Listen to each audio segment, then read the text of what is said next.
దైవ వాక్కును పాటించటం వలన పవిత్ర హృదయం ఫలిస్తుంది, బలపడుతుంది.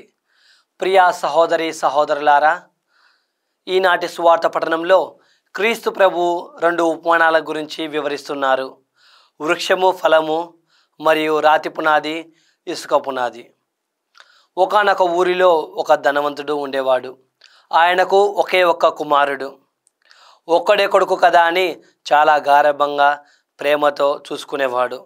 చాలాసార్లు గారాబం ఎక్కువ అయ్యేసరికి తనకి కోపం వచ్చినప్పుడల్లా ఇతరులను కొట్టేవాడు, తిట్టేవాడు, చెడు మాటలతో దూషించేవాడు.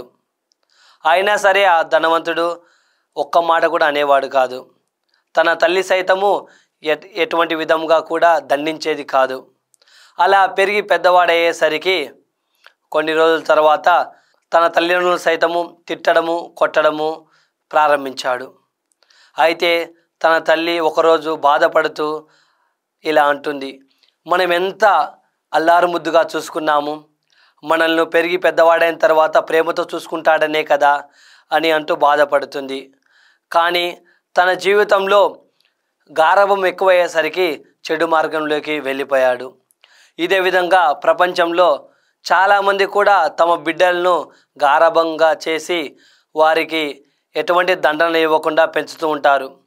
ఉదాహరణకు పాఠశాలలో తప్పు చేస్తే ఉపాధ్యాయుడు కొట్టినా 2 మాటలతో మందలించినా సరే తల్లిదండ్రులు పాఠశాలపైకి వెళ్ళి గొడవలు చేస్తూ ఉంటారు. పిల్లవాడు తప్పుడు మార్గంలో వెళ్ళినప్పుడు తల్లిదండ్రులు, ఉపాధ్యాయులు వారిని సరిచేయాల. ఇదే విధంగా సువార్త పఠనంలో క్రీస్తు ప్రభువు మంచి చెట్టు మంచి పళ్ళనిస్తుంది, చెడు చెట్టు చెడు పండ్లను ఇస్తుందని తెలుపుతున్నారు. ఇక్కడ పండ్లు అంటే మన ప్రవర్తన.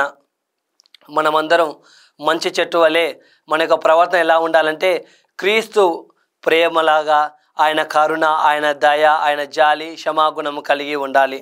తద్వారా మనము కూడా మంచి చెట్టుగా పరిగణింపబడతాము. అలా కాకుండా మన ప్రవర్తన అనేది కోపము, ద్వేషము, పగ, అసూయ మరియు ఇతర అనేక విధాలైన తప్పుడు మార్గాల్లో ఉన్నట్లయితే మనల్ని కూడా చెడు చెట్టుగా చూస్తారు, చెడు పళ్ళనిచ్చే చెట్టుగా మనందరినీ కూడా భావిస్తారు. ఇదే విధంగా రాతి పునాది, ఇసుక పునాది. మన జీవితాలన్నీ కూడా క్రీస్తు అనే రాతి పునాదిపై మనమందరం కూడా నిర్మించాలి. రాతి పునాదిపై నిర్మించడం అంటే దైవ వాక్కును వినడము మరియు పాటించడము. కొన్నిసార్లు ఏమవుతుందంటే చాలామంది దేవాలయానికి వస్తూ ఉంటారు, పేరు కోసము ఎన్నో విరాళాలు కూడా సాయం చేస్తుంటారు. కానీ దైవ వాక్కును పాటించడంలో వారు వెనకపడుతూ ఉంటారు. అలా చేసిన వారందరూ కూడా తమ యొక్క ఇంటిని ఇసుక పునాదిపై కట్టిన వారవుతారు. చిన్న తుఫాను, చిన్న అలజడి వచ్చినా సరే, చిన్న సైతాను శోధన వచ్చినా సరే వారు పడిపోతూ ఉంటారు. ఇలా కాకుండా మనమందరం కూడా క్రీస్తు అనే పునాది పైన మన యొక్క ఇండ్లను కడుతూ మన జీవితాన్ని కూడా నిర్మిస్తూ దైవ వాక్కును పాటించాలి. కావున మన అందరికి కూడా దైవ వాక్కును వింటూ ఫలించే కృపను అనుగ్రహించమని ప్రార్థన చేసుకుందాం.